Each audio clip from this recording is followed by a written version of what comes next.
പരിശുദ്ധ അമ്മയോടുള്ള സ്നേഹവും പ്രാർത്ഥനയും അടുപ്പവും ഒരു കാരണവശാലും ഈശോയോടുള്ള നമ്മുടെ അടുപ്പത്തെയും സ്നേഹത്തെയും കുറച്ചു കളയരുത് എന്നാണ് സഭ നമ്മെ ഓർമ്മിപ്പിക്കുക.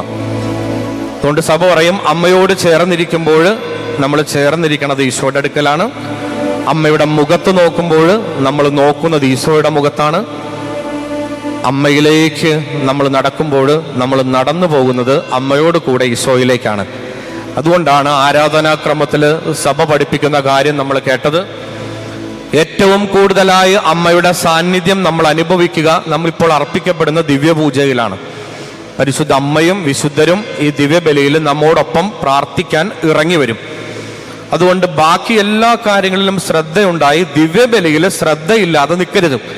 ബാക്കി എല്ലാ കാര്യത്തിലും ശ്രദ്ധ പോയാലും ദിവ്യബലിയിൽ ശ്രദ്ധയുണ്ടെങ്കിൽ ഈശോ നമുക്ക് പ്രിയപ്പെട്ടവരായി മാറും. എന്തുകൊണ്ടാണ് നമ്മുടെ കുടുംബങ്ങളിൽ അമ്മ എപ്പോഴും ഉണ്ടാകേണ്ടത് നമ്മൾ ഓർമ്മിപ്പിക്കുകയായിരുന്നു. ജപമാല പ്രാർത്ഥനയുടെ പ്രാധാന്യം നമ്മൾ കേട്ടു.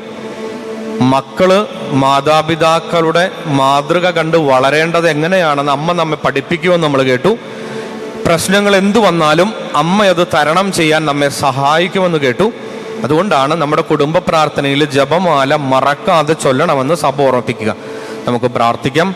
അമ്മേ, ഈ ദിനങ്ങളിൽ ഞങ്ങൾ കേൾക്കുന്ന കാര്യങ്ങളെല്ലാം ഈശോയെ കൂടുതൽ സ്നേഹിക്കാൻ ഞങ്ങൾക്ക് സഹായകരമായി തീരട്ടെ. ഞങ്ങൾ കണ്ണു തുറന്ന് ദിവ്യബലി അർപ്പിക്കുമ്പോൾ ശ്രദ്ധ പോകാതെ ഈശോയെ ഞങ്ങൾ നേരിൽ കാണാനും ആ സ്നേഹത്തോടെ തന്നെ ഈശോയെ ഞങ്ങൾ സ്വീകരിക്കാനും സഭ നമ്മൾ ഓർമ്മിപ്പിക്കുന്നത് പോലെ വിശുദ്ധിയോടെ ജീവിക്കാൻ അമ്മയെ കൂട്ടുപിടിക്കാനും ഞങ്ങളെ സഹായിക്കണമേ.